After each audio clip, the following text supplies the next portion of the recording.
Nós estamos aí estudando uma série de estudos sobre a vida de Elias e vamos estudar também sobre Eliseu, o sucessor de Elias. E hoje o tema da nossa lição é Elias, um homem poderoso na oração.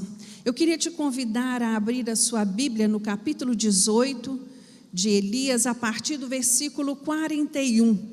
E depois nós vamos ler lá em Tiago, capítulo 5.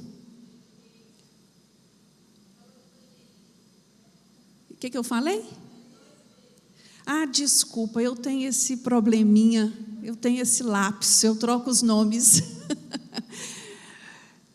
1 Reis, capítulo 18, versículo 41. A palavra de Deus nos diz assim: E disse Elias a Acabe: Sobe, come e bebe, pois há ruído de abundante chuva. Subiu Acabe a comer e a beber, mas Elias subiu ao cume do Carmelo, e inclinando-se por terra, pôs o rosto entre os joelhos. Disse ao seu moço: Sobe e olha para a banda do mar. E ele subiu, olhou e disse: Não há nada. Então disse Elias: Volta lá 7 vezes. A 7ª vez disse: Levanta-se do mar uma nuvem do tamanho da mão de um homem. Então disse Elias: Sobe e dize a Acabe: Prepara o teu carro e desce, para que a chuva não te apanhe. Em pouco tempo os céus se enegreceram de nuvens e vento, e caiu uma grande chuva. Acabe subiu ao carro e foi para Jezreel. O poder do Senhor veio sobre Elias, e cingindo ele os lombos, correu adiante de Acabe até a entrada de Jezreel. Capítulo 5 do livro de Tiago, a partir do versículo 12, parte B. Seja, porém, o vosso sim, sim, e o vosso não, não, para não serdes condenados. Está alguém entre vós aflito? Ore. Está alguém contente? Cante louvores. Está alguém entre vós doente? Chame os presbíteros da igreja e orem sobre ele, ungindo-o com óleo em nome do Senhor. E a oração da fé salvará o doente. O Senhor o levantará. Se houver cometido pecados, lhe serão perdoados. Portanto, confessai os vossos pecados uns aos outros e orai uns pelos outros para serdes curados.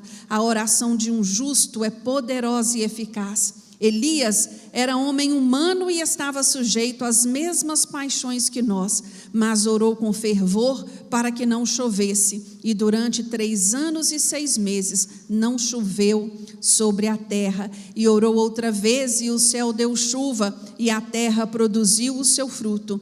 Meus irmãos, se algum dentre vós se desviar da verdade e alguém o converter, sabei que aquele que fizer converter um pecador do erro do seu caminho, salvará da morte uma alma e cobrirá uma multidão de pecados. Fala com o Senhor. Senhor, fala comigo. Ministra em meu coração. Eu quero ouvir a sua voz. Eu quero sair daqui diferente da maneira que eu entrei. Afinal de contas, enfrentar essa lama toda para chegar aqui não é coisa simples. E o Senhor é Deus que honra esforço. Viu, meu irmão? Que o Senhor fale com cada um de nós nesta manhã de uma maneira sobrenatural. Quando olhamos aqui no capítulo 5 do livro de Tiago, a partir do versículo 13, não sei se a Bíblia traz esse título, mesmo a minha fala assim, a oração da fé. Nós vamos ver Tiago falar sobre a importância da fé, e ele vai usar o exemplo de Elias. Ele vai falar que Elias, ele era um homem que estava sujeito às mesmas paixões que nós. Em outras palavras, ele era um homem comum. Ele era um homem igual a mim e a você, um homem que sentia fome, que sentia frio, um homem que tinha medo, sofria de ansiedades, de preocupações, de inseguranças. Um homem igual a mim e a você. E ele orou. E o céu cerrou por 3 anos e meio. E ele volta a orar para que o céu se abra. Hoje o tema da nossa lição é esse. Nós vamos falar sobre oração. E a nossa igreja, não sei se você já observou isso, como a nossa igreja ama orar. Como a nossa igreja ensina a orar. Como a nossa igreja tem essa preocupação de incentivar os seus membros a orar. Qual é o alvo da nossa lição hoje? O alvo da nossa lição é mostrar que a oração é tão importante para os nossos dias como fora para os dias dos profetas. E é por meio dela que nós nos aproximamos de Deus. É por meio dela que nós nos relacionamos com Deus.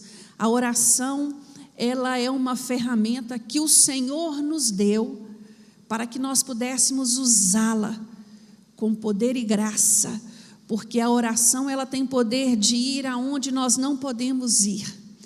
A oração, ela nos torna cooperadores de Deus a partir do momento que eu passo a interceder pela vida de alguém. Tiago fala isso de uma maneira especial, né, onde nós acabamos de ler. Quando eu intercedo por alguém, por um pecador, e este se converte dos seus caminhos, a oração o livrou da morte, do caminho de morte. Então a oração, meus irmãos, ela é algo essencial para a vida do crente. Mas antes de nós adentrarmos neste assunto, eu gostaria de fazer uma recapitulação com você, porque o capítulo 18 de 1 Reis, ele é um capítulo que acontece muitos eventos, muita coisa, e eu não quero que você se encontre perdido nesta história, né? Elias, ele surge num momento da história da nação de Israel muito caótico. Israel estava em crise, seus 19 reis foram todos ímpios e agora está reinando o pior de todos, que é Acabe. E ele, para complicar essa situação, para agravar essa situação, ele se casa com uma mulher que é a pior de todas, uma idólatra, uma assassina de profeta. E aqui, nesse cenário, né, de perversão, de apostasia, é que surge Elias. E o aparecimento de Elias, ele fala muito ao meu coração, porque às vezes nós olhamos para o nosso cenário, para o cenário do nosso país. Nós olhamos para a situação em que o nosso país se encontra e nós pensamos, meu Deus, levanta um grupo de homens, levanta um partido, meu Deus, levanta-se pessoas notórias para se posicionarem. E aqui no livro de Reis, no capítulo 18, fala para mim e para você que Deus precisa apenas que se levante um homem compromissado com Deus, um homem que tem relacionamento com Deus. Elias surge com uma mensagem curta, contundente e direta. Ele vai ao rei Acabe e fala para ele, olha, não vai chover nos próximos 3 anos. Que mensagem é essa? Porque ele está dizendo para Acabe e para sua mulher, olha, esse Baal não está com nada. Hoje eu coloco em xeque-mate a credibilidade dele. Hoje eu desafio a mostrar quem é Deus. E aqui, a Bíblia nos fala que Elias, ele vem de uma cidade chamada Tisbé, que ninguém sabe nem aonde é. Ele vem de lugar nenhum. Elias não era ninguém importante, Elias não tinha nenhum título, Elias não era ninguém que sobressaísse na sociedade ou na corte de Israel. Elias era um homem comum. E eu aprendo aqui a primeira lição dessa história, que Deus não precisa de estrelas para fazer a sua obra. Deus não precisa de figurões para fazer a sua obra. Louvado seja o Senhor por isso. E Elias, após profetizar, após entregar essa mensagem ao rei Acabe, Deus o envia para um lugar solitário, lá para o ribeiro de Querite. Ali ele vai ficar por um período de tempo protegido. Deus queria não só proteger Elias, mas treiná-lo, porque o que estava por vir era muito maior do que entregar simplesmente uma mensagem ao rei Acabe. O que Deus queria fazer através da vida de Elias era muito maior. Então, ele é levado para ali, para ficar ali, sendo alimentado por corvos e bebendo aquela água do ribeiro. O que eu aprendo nesse episódio da vida de Elias? Que Deus, antes de trabalhar através de nós, Ele trabalha em nós. Eu olhando, preparando essa aula, isso me fez lembrar de Saulo. Saulo lá no capítulo 9, no livro de Atos, a caminho de Damasco. Saulo tem um encontro inusitado com Jesus. E desse encontro ele sai cego. Ele sai cego e a Bíblia nos diz, no versículo 9 do capítulo 9, que ele ficou cego por 3 dias e que durante esses 3 dias ele não comeu e ele nem bebeu. E quando a gente fica meditando nesta passagem de Saulo, por que Saulo saiu cego?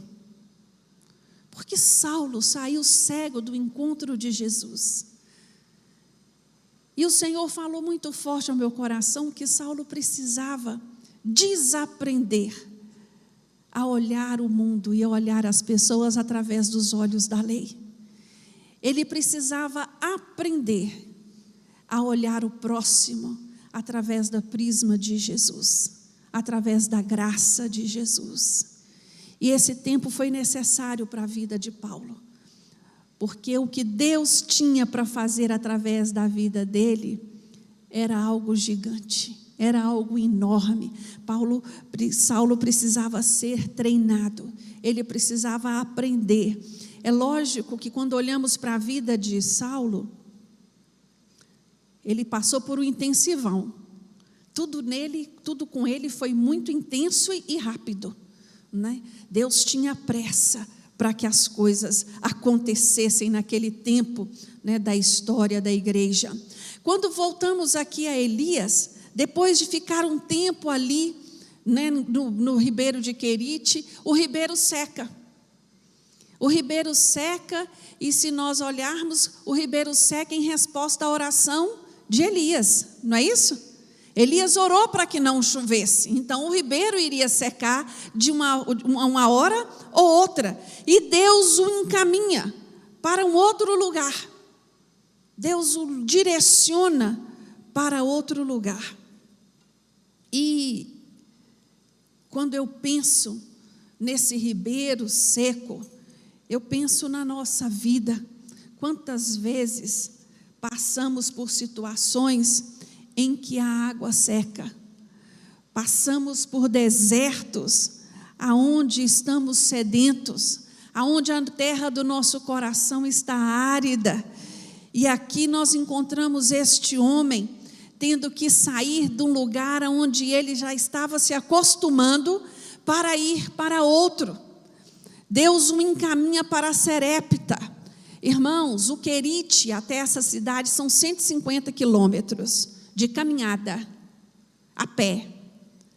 Elias, nesse momento da história, ele era o homem mais procurado por Israel. Ele era caçado vivo ou morto, porque se você lembrar das lições anteriores, Acabe e Jezabel ocupavam o problema que estava acontecendo na cidade.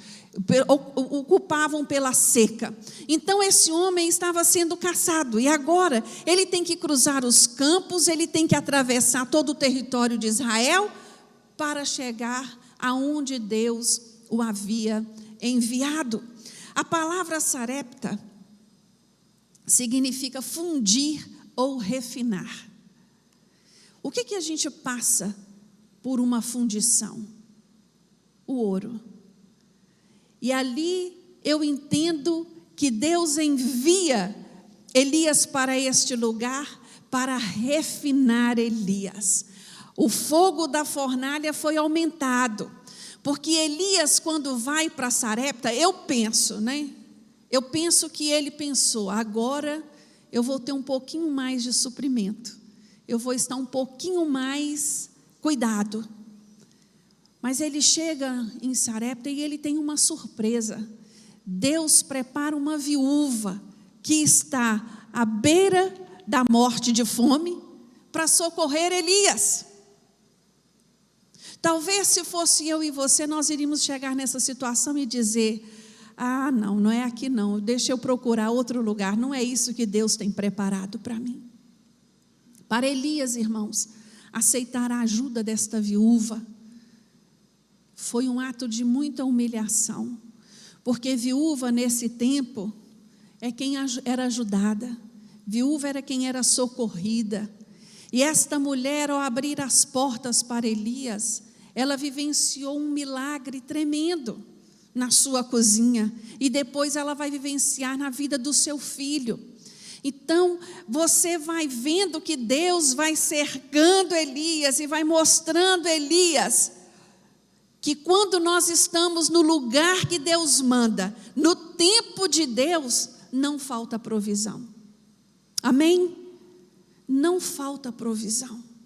Às vezes, nós queremos fazer as coisas do nosso jeito, mas a palavra de Deus leva a mim e a você a entender que a obediência, ela precede a provisão. Primeiro eu obedeço e depois eu experimento a provisão do Senhor. Depois de ser treinado no Querite, ser treinado em Sarepta, Deus fala para Elias: agora é hora de voltar. Você vai voltar, você vai encontrar com Acabe, você vai falar com ele que a chuva vai voltar.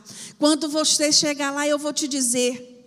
E aqui, eu penso que Elias, assim como eu, ele deve ter sentido um frio na espinha, de medo, mas ele foi, ele obedeceu. Ele obedeceu, e ali no Monte Carmelo, houve talvez a maior batalha, porque ali Deus, o Deus vivo, desmantelou aquele ídolo o qual Israel estava adorando. Ali nós vimos na aula passada o que aconteceu no Monte Carmelo. E antes de Deus manifestar o seu poder, nós vimos Elias fazer um ato profético. Ele restaura o altar. Ele pega 12 pedras que simbolizavam as 12 tribos divididas, dispersas, separadas, e ergue aquele altar que estava em ruínas. Meus irmãos, se nós queremos ver a manifestação de Deus na nossa vida, se nós queremos vivenciar o milagre de Deus na nossa vida, é necessário restaurar o altar. Quando o fogo caiu sobre aquele altar, o povo caiu de joelhos. Até os mais céticos tiveram a prova real de quem Deus era. Até aqueles que duvidavam. E eu entendo que é sempre assim, quando Deus manifesta o seu poder na nossa vida, quando vivenciamos um milagre sobrenatural na nossa vida, até os mais céticos testificam quem Deus é. É nisso, e é isso que aconteceu naquele momento. O fogo caiu sobre o altar, e o fogo lambeu aquele sacrifício, e o povo caiu de joelho. Eu imagino que aquilo por si só já era um milagre tremendo, já era algo extraordinário. Mas você vê que essa experiência com fogo não tirou de Elias o foco. Ele poderia ter ficado assim, em êxtase com tudo aquilo que foi, com tudo que ocorreu naquele lugar.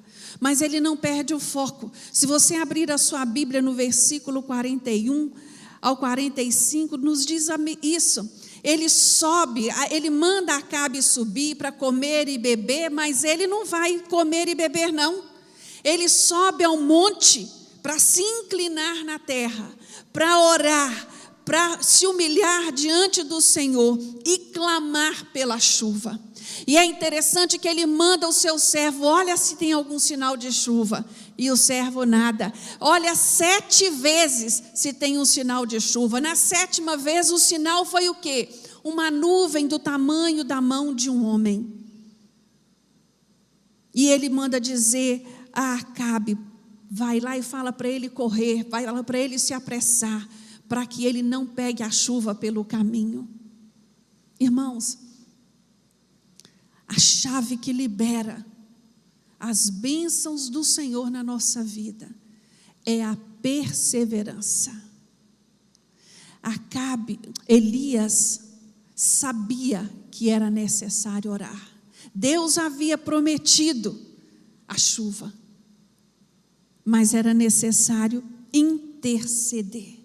A ideia, quando nós olhamos para este homem comum como eu e você, com uma oração tão poderosa, isso é um incentivo muito grande para a minha vida e para a sua, meu querido. Para que nós não venhamos a desistir de orar. Não venhamos desistir em orar por nenhum dos propósitos que Deus colocou no nosso coração. Entendendo que o Senhor tem o melhor para cada um de nós.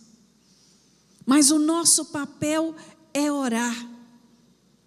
Eu olho para esse episódio e eu fico pensando, o fogo poderia ter tirado o foco de Elias, poderia ter distraído Elias.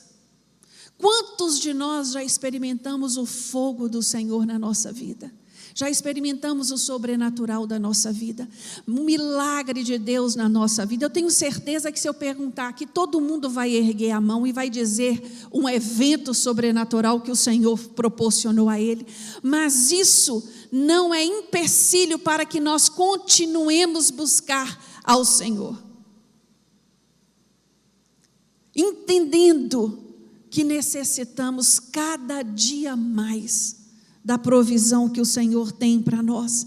E neste dia, meu irmão, de hoje, nesta manhã, especialmente neste domingo, após essa enchente que nós enfrentamos, que assolou Valadares, eu quero te dizer, não só para você que está aqui no templo, mas para todos que estão nos ouvindo: não desista, persevere na oração. Às vezes nos sentimos enfraquecidos, às vezes pensamos até em desistir, e eu penso que Elias passou por estes momentos também, mas o Senhor quer que eu e você resista, que eu e você persevere, que eu e você acredite que o melhor do Senhor ainda está por vir nas nossas vidas, amém? E foi isso que esse homem fez. Ele perseverou, ele perseguiu a chuva, né? Ele foi clamando, porque ele entendia que a chuva, ela traz vida. A água de Deus traz vida na nossa vida. A água do Senhor faz frutificar o nosso ser. E é esse tipo de chuva de bênçãos que nós devemos buscar. Esse tipo de chuva que sacia a nossa sede espiritual, que nós devemos buscar. E eu quero te desafiar nesta manhã: candidate-se a ser um Elias na sua geração. Candidate-se a ser um homem e uma mulher de Deus, a interceder pelo seu povo, a interceder pelo seu país, a interceder pela sua família, a interceder por aqueles que ainda não conhecem a Jesus. A oração, ela tem esta finalidade. Creia em algo. O Senhor, Ele tem prazer em responder a nossa oração. Ele tem prazer. É dele a tarefa de mudar os tempos da nossa vida, de escrever uma nova história para a nossa vida. Ocupe o seu lugar na brecha de oração. Cave fundo, aprofunde suas raízes em seu relacionamento com Deus. Meus irmãos, Nossa igreja tem vários cultos, né, de oração, várias reuniões de oração. E a nossa igreja é uma igreja relativamente grande, né, com um número de membros grande. Mas aqueles que estão envolvidos nessa reunião de oração são poucos. E isso me leva a entender que no mundo espiritual tem muitos cristãos ainda que não conseguiram vencer essas barreiras. Eu ouço muita gente falar comigo assim: pastora, eu lembrei da oração terça-feira, eu dirijo a reunião de oração na terça às 15 horas. Eu lembrei, mas quando eu fui ver, já tinha passado. Eu não consigo. Eu esqueço. Eu quero te dizer uma coisa, meus irmãos. A oração é o único meio de vencermos as nossas lutas. Eu oro em casa, eu oro no secreto, eu oro. Mas essa oração em unidade, ela tem um poder tremendo na vida do crente. Nós vemos Deus operar maravilhas através destes grupos de oração. Fala com o Senhor: Senhor, me ajuda a ter compromisso com um desses cultos de oração que acontece na minha igreja. Eu quero fazer parte, eu quero me candidatar a ser um intercessor na sua casa. Foi isso que Elias fez pelo povo. Ocupar o nosso lugar na brecha de oração nos aproxima o suficiente para ouvir o que Deus tem para revelar a nós, para ouvir o que o Senhor tem para compartilhar a nós. A palavra de Deus nos fala em 2 Crônicas 16, versículo 9, na parte A: porque quanto ao Senhor, seus olhos passam por toda a terra para mostrar-se forte para com aqueles cujo coração é totalmente dele. Cujo coração é totalmente dele. Que o Senhor te fortaleça nesta manhã, meu irmão, para que você seja este que o Senhor está buscando. Amém? Elias, ali no Carmelo, ele tem algumas lições para nos ensinar neste evento do Carmelo. Primeira delas, Elias associa a soberania de Deus com a responsabilidade humana. O que significa isso? Deus fala para Elias que vai chover. Deus já havia predito, mostra para ele, manda fogo do céu. Mas Elias precisava perseverar em oração até a chuva cair. O que eu entendo aqui, meus irmãos? Que quem prepara o ambiente para o milagre sou eu e é você.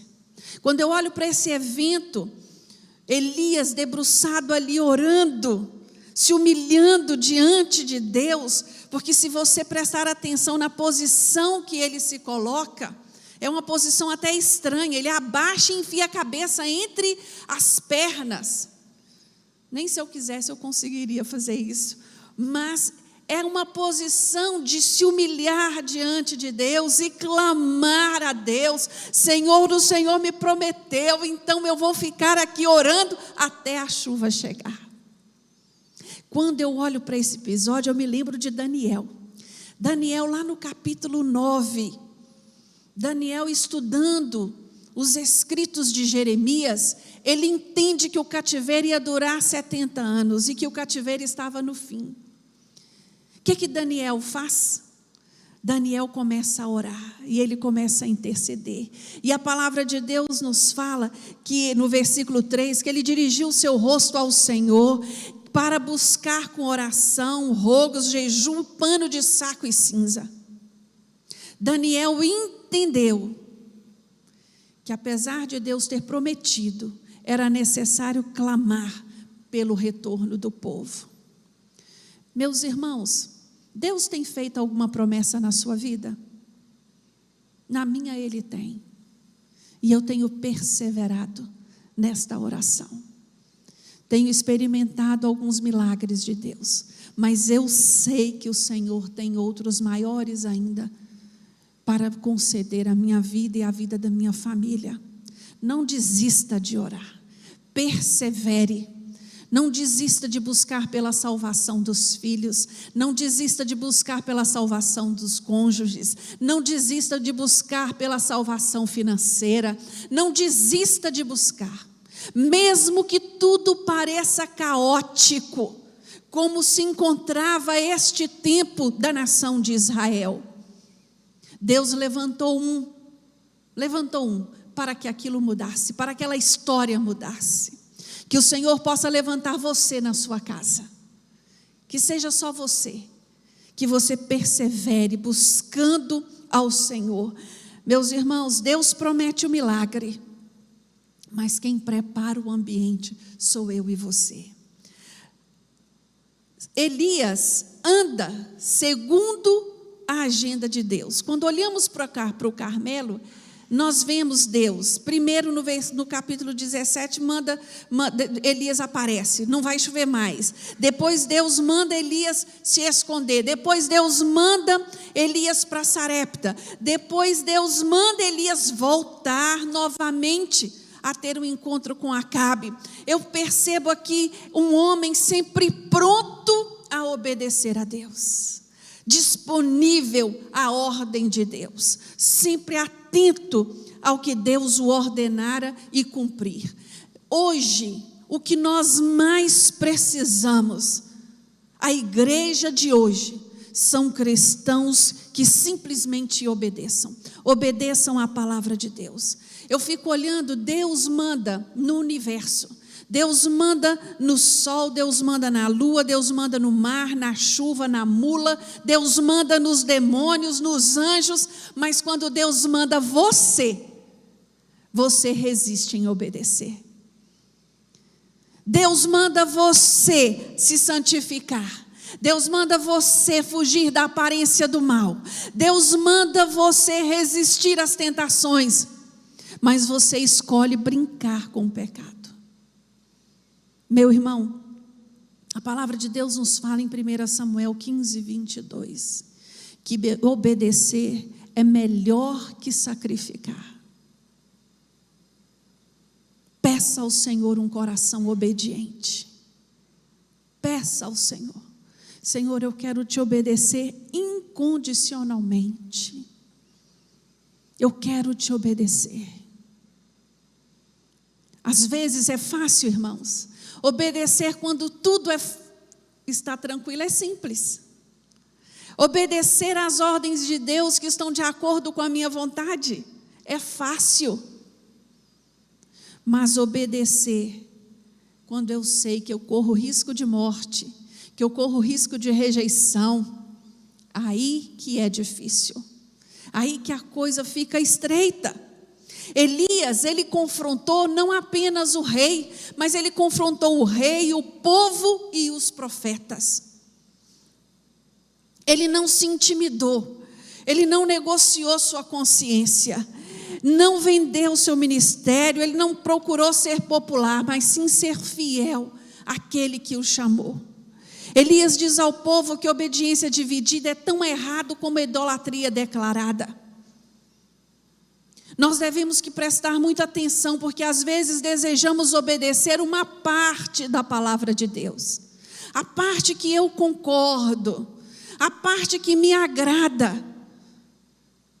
E eu digo para você nesta manhã que respeitar e obedecer apenas a metade não resolve, não adianta. O Deus que nós servimos, Ele nos quer por inteiro, Ele nos quer por completo. E é isso que Deus fala com o povo de Israel. Deus tira do meio do povo aquele ídolo impedia a água cair. Ele estava no meio do caminho. Aquele ídolo era um obstáculo da bênção de Deus para o povo de Israel. Irmãos, muitos de nós temos levantado os ídolos dentro da nossa casa. E não adianta dar nome diferente a Baal e nem trocar de lugar. É necessário derrubar, é necessário ser removido. Precisamos tirar o entulho que tem impedido do milagre de Deus chegar na nossa vida, do fogo de Deus cair no nosso altar, das chuvas de bênçãos do Senhor cair na nossa vida. É necessário tirar o que tem entulhado a nossa vida com Deus. Foi isso que Elias fez, desafiando aquele povo, desafiando ao Deus que aquele povo cria, chamando a atenção daquele povo para retornar ao caminho do Senhor. No Monte Carmelo, no confronto do Monte Carmelo, nós aprendemos que Elias, antes de pedir intervenção do céu, ele restaura o altar. E restaurar o altar em ruínas tem que ser a nossa primeira ação. E olhando para este altar, me veio à mente 3 altares na nossa vida. O primeiro altar, o altar da adoração. Porque às vezes há ajuntamento, mas não há quebrantamento. Às vezes estamos até na igreja, onde há uma música celebrativa, mas não há adoração. E irmãos, engano nosso, quanto igreja, colocar essa responsabilidade no levita ou no pregador. Quem adora o Senhor é quem, irmãos? Sou eu.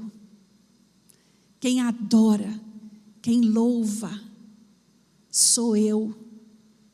Sou eu. Às vezes, eu já ouvi isso outras vezes, e isso me deixa assim, chocada, mas eu já ouvi, talvez você também já ouviu alguém dizer isso. Nossa, achei o culto de hoje tão mais ou menos. Você já ouviu isso? Ai, achei o louvor tão fraquinho. Olha para si, meu irmão, olha para si. Todas as vezes que adentrar por aquela porta, fala com o Senhor. Senhor, eu quero ser renovado nesta manhã. Senhor, fala comigo nesta manhã. Senhor, eu quero ser cheio do teu poder nesta manhã. E aí eu quero ver se vai ter louvor mais ou menos. Eu quero ver. Você precisa se posicionar, restaurar o altar da adoração, o altar da comunhão. Quando ele ajunta aquelas 12 pedras, Elias estava fazendo um ato profético, porque aquelas tribos estavam divididas, dispersas. Irmãos, quanta coisa nós ouvimos nos dias de hoje a respeito de pessoas que não estão congregando porque estão entristecidas, estão magoadas. Igrejas onde há partidarismo, igrejas onde há separação. Como Deus pode operar num lugar assim? Nunca. A palavra de Deus nos fala no Salmo 133, no versículo 3, que aonde há união, é que Deus ordena a bênção e ordena a vida. Então nós temos que estar atentos. Quando nós ouvirmos qualquer tipo de burbúriozinho sobre esses partidarismos, nós temos que ser cautelosos. E o último altar que eu listei para a vida do cristão é o altar da família. A família, quem estabeleceu, quem instituiu foi o próprio Deus.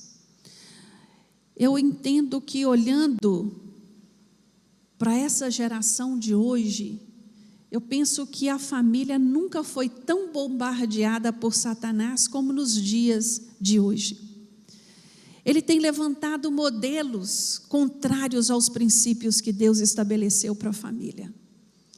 Ele tem levantado ideias, ideologias sobre famílias que não compreende ao que o Senhor estabeleceu para o homem e para a mulher de Deus. E estes conceitos, eu queria te dizer nesta manhã, não fique chocado. Estes conceitos têm chegado em muitas igrejas, têm chegado em muitos lares evangélicos. Tem muita gente achando normal, tem muita gente achando comum. Eu penso que nunca vimos na história da igreja tantos pastores se divorciarem. Eu falo isso com muita propriedade porque sou crente há muitos anos. Não converti agora. Nunca. E outra, o que é mais triste, isso tudo vem a público. Isso tudo fica aí como se fosse bonito, como se fosse comum o divórcio. Separam-se e casam-se com outros e assim vão seguindo. E as famílias sendo minadas com estes conceitos e com estas ideias.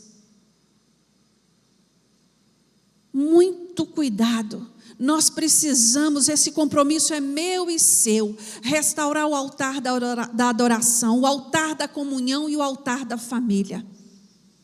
Não tem como vivenciar milagre com um altar em ruína. Isso é impossível. E a quinta lição que eu aprendo aqui no evento de Elias é que ele foi um homem que ousou crer na manifestação do poder de Deus. O ministério de Elias foi marcado pela manifestação de Deus.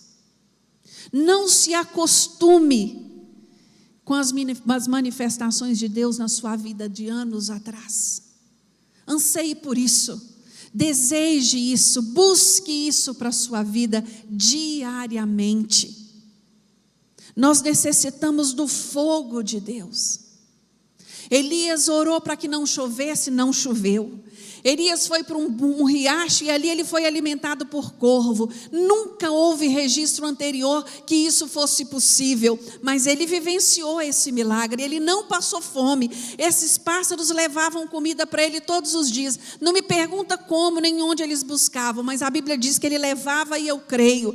Elias viu a farinha da panela da viúva se multiplicar diariamente. Ele viu o menino dessa mesma viúva ser ressuscitado. Ele viu o fogo descer do céu. Elias vivenciou isso tudo, meus irmãos. E nenhum destes milagres o impediu de continuar.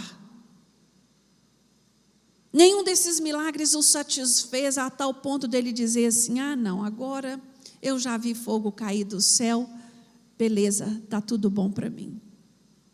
Não, a palavra de Deus nos fala que nós devemos prosseguir nessa nossa caminhada de fé.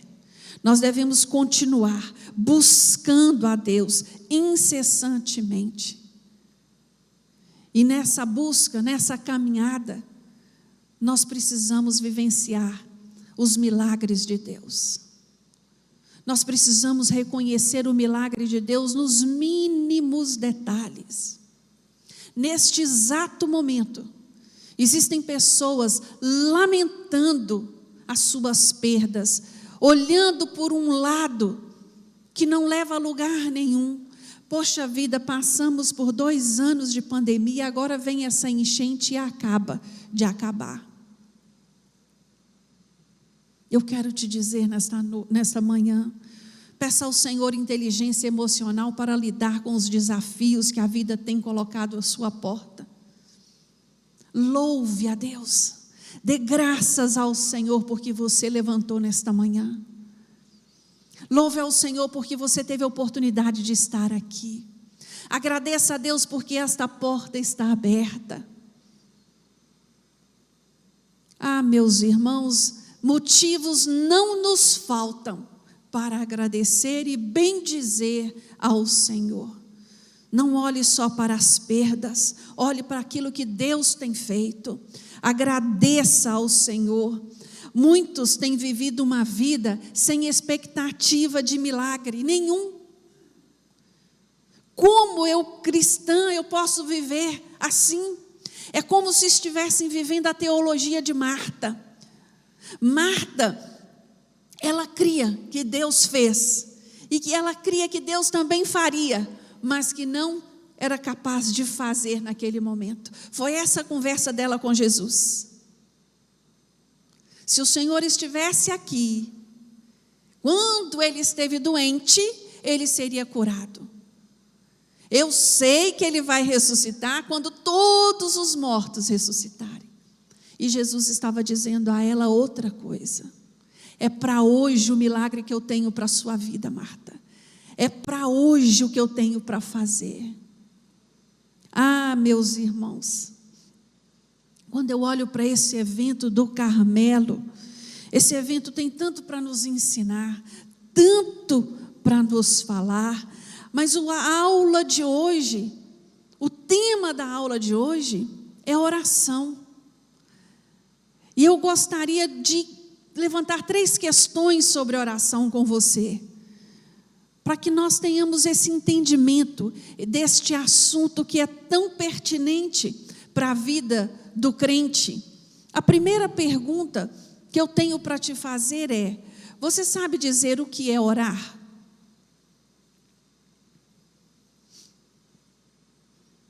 Você pode dizer assim: orar é falar com Deus. Simples. Sim, orar é falar com Deus. Mas orar não é só falar. Orar é declarar a lealdade a uma realidade espiritual que está acima e além do terreno humano. Orar é eu reconhecer que o meu Criador tem controle sobre todas as coisas. Sabe por quê? Porque às vezes quando eu oro muito tempo em prol de um assunto, em prol de uma situação, eu vou ficando desanimado com Deus. Não, mas esse negócio está demorando demais. E aquilo vai me deixando, né? Sem vontade, sem interesse. Mas quando a minha oração é uma declaração fiel, de uma lealdade a uma realidade espiritual, de uma compreensão de que Deus, no tempo dele, no tempo certo, Ele vai operar, Ele vai agir na minha vida. Quando eu tenho esta convicção, eu posso até chorar diante das respostas que Deus envia, mas há consolo, há esperança e há conforto aqui dentro do meu coração. Há consolo e há conforto, irmãos. E é isso que o Senhor quer nos ensinar a respeito de oração. Outra pergunta que me vem à mente: nós já aprendemos a orar como convém? Será que a minha oração, ela é uma oração de acordo com a palavra de Deus?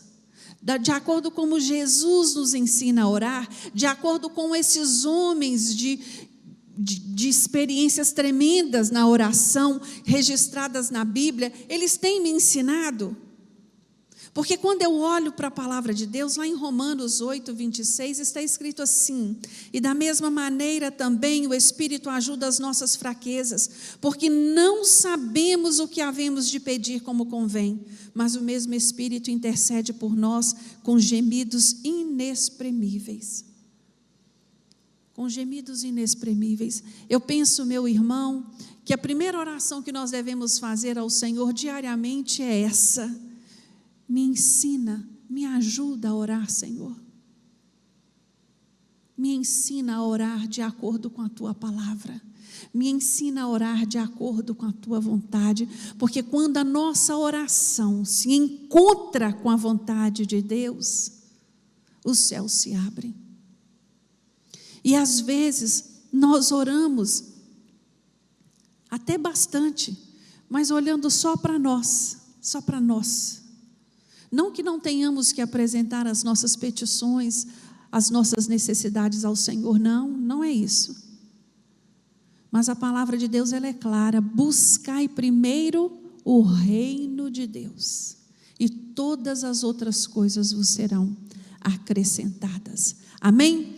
A última coisa que eu aprendo sobre oração é: toda oração é sincera?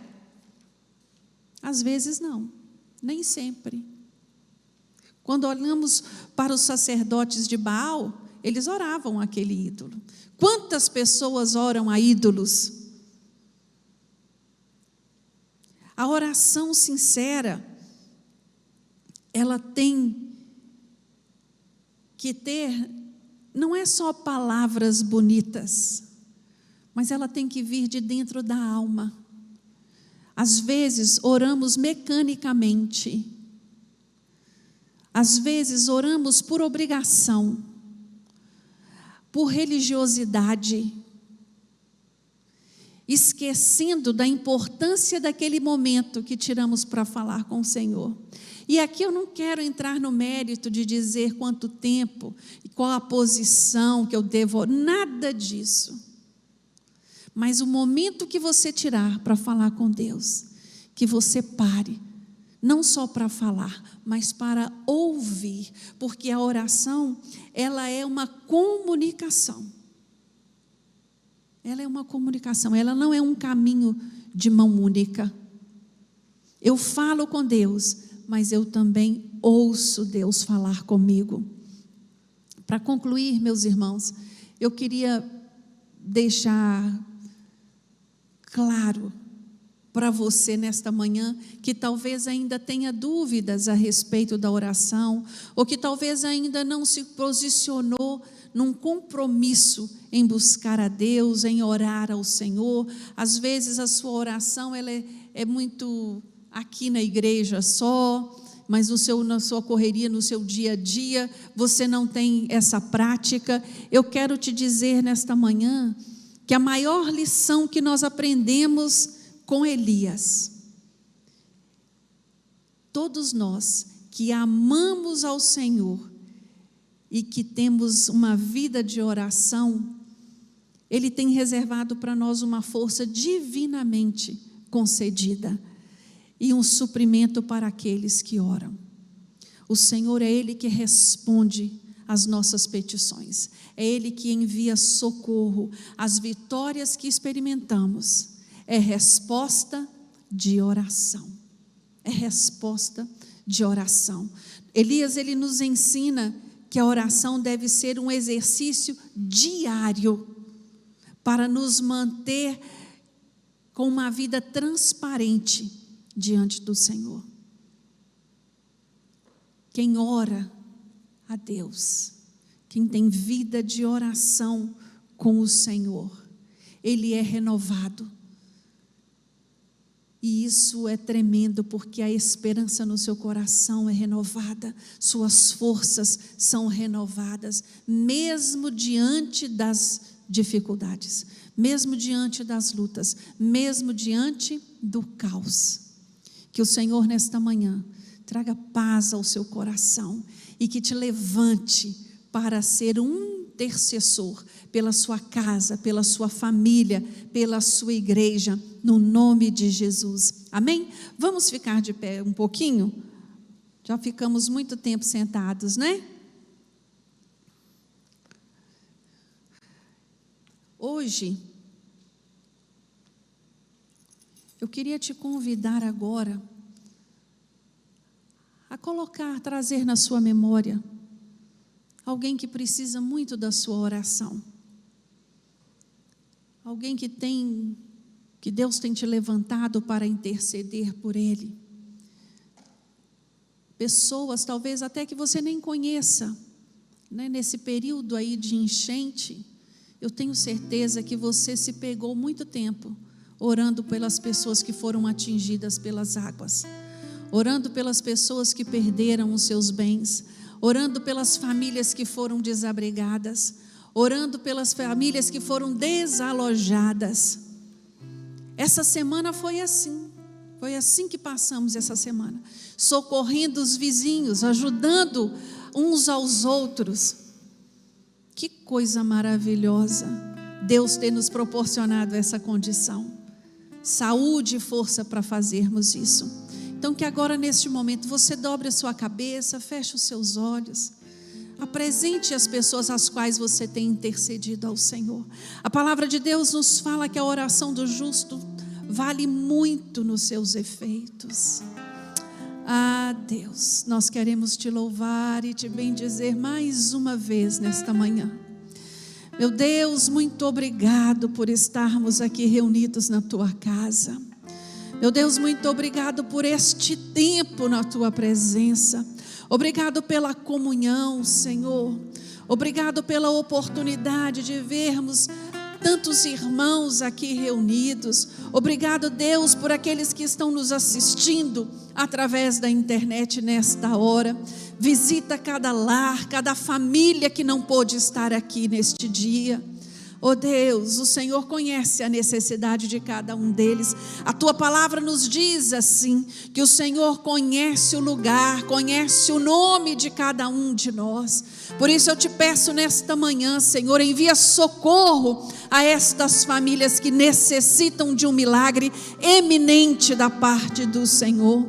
Envia consolo, meu Deus, aos corações desesperados. Traz paz, traz renovo, traz esperança, meu Deus, e entendimento que apesar das circunstâncias, o Senhor está no controle de todas as coisas. E a tua palavra nos testifica que o Senhor trabalha a favor na vida daqueles que o amam e em ti esperam. Por isso, meu Deus, trabalha na vida dos nossos irmãos. Trabalha, meu Deus, na vida da nossa cidade. Restabelece a ordem na vida da nossa cidade, meu Deus. Ajuda, Senhor, os líderes da nossa cidade diante desse caos, diante deste problema o qual estamos vivendo. Dá direcionamento que vem do alto. E nesta manhã, meu Deus, mais do que tudo eu quero te pedir, levanta homens e mulheres comprometidos com a oração. Levanta mais intercessores na tua casa. Deus, a tua palavra nos diz, aonde há oração há poder, que possamos orar mais, para experimentar mais do teu poder a cada dia. Manifesta, Senhor, o teu milagre, o teu sobrenatural no nosso meio. É o que nós te pedimos, no nome de Jesus, e agradecemos. Amém.